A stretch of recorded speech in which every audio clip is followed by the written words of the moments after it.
We're sitting down with Ethan, my oldest friend in all of time and space. He's up in Alaska for a little bit, as you talked about in episode 1 and 2 of season 3. But we thought we'd kind of sit down and just kind of do a little off the cuff for bonus YouTube stuff, and so people could see that you've aged like fine wine. So Thanks, they can man. be like, yeah, it's been 10 years since we've seen each other, so this is a wondrous reunion, and now you're moving back, or moving back like you left here. No, it's fine, really. I'm not bitter about it at all. I shared with you all the weird shit that I used to see as a kid growing up, right? Mm-hmm. What did you think about all that stuff? Mental institution? Yeah. Was that your first go-to? I mean, he's mental. Like, honestly, we both were raised very religiously, right? Sure. And in like the spiritual like circles, right, where it's like a spiritual warfare and spiritual like stuff happening. So I kind of just attributed it to that. And I thought maybe like demons something's up with you. Yeah, I mean, like, you're just kind of being like, I don't know, like there's just some target on your back or something for weird stuff. But also, I did think that you liked to tell tall tales a little bit. So I was kind of both. I was like, maybe Scott just likes attention. Yeah, I'm just like, I'm going to spin this guy a yarn real quick. So anyway, this giant worm was on my chest. But like, it was real scary stuff. Like it was real. The stuff you told me was, I remember when we were kids, you told me about, like you woke up in the middle of the night, and I'm probably getting this all wrong, but you woke up in the middle of the night and took your blanket off, and there was just like, you just saw like bees or hornets or something all over, like, or like something on you. And that was real creepy. And like, I think I even spent the night once, and you were saying weird stuff in your sleep. Like you were talking about the door and like being too tall. Yeah. I wish I could remember the sentence before that. I remember saying the door is too tall, but I was mad at you because you weren't doing something. I was like, dude, the door is too tall, man. Get it together. I was just like, okay. But see, I did sleepwalk a lot, like when I was in my younger days too. So I was known for talking. I forgot about that too. Yeah. Did you anything weird when you sleepwalk? Did you ever go outside or anything? No, thankfully. Like my friend, his kid like went outside and got in their car like when he was sleepwalking, and then he to McDonald's. And he woke up and was like panicking, thinking that like his family left him in the car, but he really just went out there, you know, like that'd be kind of terrifying. But so I don't know, man. Like I kind of was like, I feel like, of course I wanted to believe you because I'm like, well, he's my friend. Like, I'm not going to just be like, nah, it's not a lie. But like, anyway, at the same time, I was like, oh, I don't know. Like, this never happens when I'm like there. Like, it never really happens when I'm there. Or, you know. True. But, yeah. Weird time. Yeah. It's a weird time. You remember the pillowcase guy? Yeah. That was that's one that's burned into my mind. Have you ever told that story? Yeah. I've told it a couple times. But the guy's torso was your pillow? Yeah. Just looking up and like, help me. I'm like, oh, shit. He said, help me? Yeah. That's screamed weird. it at me. It was weird. Did you live on an old burial ground? California City. I mean, I can't imagine. That was like, but he was wearing kind of like colonial time, like military out. It was very strange, but interesting nonetheless. But yeah, I shared with you the story about like my Vegas apartment yesterday, and that Zach and Ouija board stuff that Christian refuses to believe, and it's fine. You've never seen anything weird like that ever? Nope. Wait. Have you not seen anything weird, Christian? I'm sorry. I have seen some weird things. Share with Ethan a couple of your gems. Huh? All right. First off, most of these things take place in one house I lived at in Palmdale, over by Tumbleweed High School. Okay. Or a Tumbleweed School. It wasn't high school. And I remember one time waking up and flames coming out of the floor of my bedroom. And some image there that my young self thought was like the devil, because it was flames and he looked kind of reddish, and we had all the images. Flames coming from the ground. It's pretty devilish behavior. I think he looked like the devil on the Spam can back in the day. Yeah. Something like that. Was unaware that was a thing, but sure. I think it was Spam when I was a kid. Around the same time, 70s, mid 70s. Sure. And then there was like another time I saw something in my doorway that I thought was the Sandman coming to drop some sand in my eyes and put me to sleep. Okay, see, I've never heard that one. I think I've told you that. Dude, every time I ask you, you're like, yeah, so anyway, I was flying with the Eagles. And I'm like, the actual, dude, this is a podcast for these stories. I didn't know I told you about the flying with the Eagles. Yeah, you haven't. I made that one up. Astral projection. Gotcha, yeah.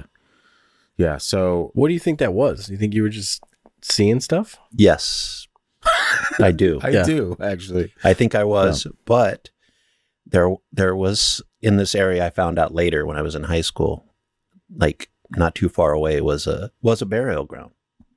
So how are you a skeptic then if you're like, well, there's a weird burial ground and I saw weird stuff? Because it could just be in my mind. Yeah, I guess. And it's like, I believe like certain things like that. You can see things. Right. How old were you at this again? 5, 6. Yeah. So at that point, had you seen things that would give you a visualizing, like an image of a devil popping out of your, like there's a lot of, like, as far as looking at things, with 3D mapping, there's a lot of lighting sources you got to have. There's a lot of things for your brain to make up perfect lighting situations, very realistic angles, perspective, all that. At that age, it's just, well, I mean, I don't know. I'm in my bed, so I could have been dreaming or waking from a dream. Yeah. And or it could have been something else. I always tell Scott that he has this, and other people do too, ability to see certain things that the rest of us can't see. Yeah. Yeah. That's another thing too. I think that there just are people that see stuff, and I've never really been like, the only weird experience I've ever had like that was like a sleep paralysis kind of moment where like I woke up and I felt like I was awake, right? So I felt like I was actually awake in my right mind, but I couldn't move my arms or legs, couldn't move my body. Like it's like my body was still asleep, but my brain was like awake. And there was just like this rushing wind, like sound, like just like a winding day, like, but it was just all around me. Yeah. And there was some weird like voice in like a really like low register, like just like making guttural, yeah, like this real monotone like voice, but it was like there was no words in it. It was just like a voice. And it was like the freakiest thing that's ever happened to me. Like and I was just like, I just want to wake up. Like I can't wake up. Yeah. And I honestly don't even remember how that whole thing ended. I think I either fell back asleep or like I ended up kind of like forcing myself to fully wake up. Yeah. But it was like, that was the weirdest thing I've ever seen. And I when that happened, I was like, dude, this is like some Scotty level shit. You know? Yeah. Yeah. Yeah, that's a pretty, the throat singing part especially. Yeah, Mongolian throat singers. Yeah, but you mentioned something like when you're tired driving through, and you like said you like pretty much imagine like this creature behind your car coming at you really fast, right? Yeah. Like, can you explain that pretty briefly? Yeah, so I was driving home. My girlfriend lived in Palmdale and I lived in Cal City, which is like an hour drive difference. And so I was driving home at like 3 a.m. or something, and I'm just like so exhausted, like about to pass out.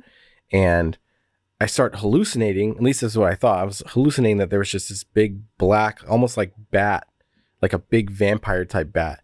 Just, I'm going along 60 miles an hour. This is like in between Roseman and Mojave, like kind of where those mines are. And this thing is going like 150 miles an hour, like towards, about to come up on me, almost like a fast car, but it's just flying in the rearview mirror at me. And it's just like completely black, like shape basically in the night. Did you see it, like physically see it at all? Or was it like, do you remember looking in the rear view and seeing this happen? Yeah, I remember looking behind me and like and I also felt a feeling of like dread too. I felt like this like intense feeling of like, man, something's wrong. Like this is like making me concerned, Yeah. But I just attributed it to like being sleepy, super tired. But yeah.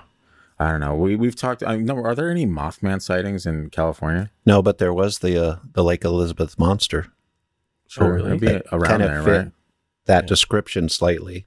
Yeah, that's pretty crazy. Yeah, I heard that story. I'm like, but it also, we've talked about like stone tape theory with weird, crazy stuff happening on certain portions of land just playing out or whatever, or like an energy. Maybe you drive through some kind of like vortex or something like that, and you just get this energy latches onto you while you're passing through. Yeah, and you like witness this crazy thing. Like it's weird to say that that's the only time it's ever happened, and it was a guaranteed 100% hallucination. You know what I mean? Yeah. Like it's not like every time you get tired and drive, which I'm sure has happened a lot. That hasn't happened since like I've been tired and driving before, and that's not happened like that ever since. Like, yeah. So super weird. I don't know. I don't know what that means, but yeah. Well, it like just say you are in like a weird vortex or energy area, seeing or feeling that energy your brain could assemble something to make sense of it. Yeah. And it could assemble a vision of something chasing you or a man, with the pillow for a torso screaming out. Your brain is going to try to make sense of what it's experiencing. Yeah. So even if it's paranormal, your brain may make it, and maybe that's why some paranormal stories vary so much, because everybody's brain's making sense of it in different ways. Similar to what our listeners are going to have to do when they watch this video. Their brains are going to have to look at this and be like, I need to make sense of this. Right. And that's, Ethan, we appreciate you stopping for the opening of season 3, and excited to have you come back when you move out here soon. Thanks, man. Yeah. Hopefully I'm gonna be out here more often, like the next couple of years. So I'm totally down anytime to come talk. Hell yeah. You going to go squatching with us? Dude, Squatch what happens. Yeah. Squatch this.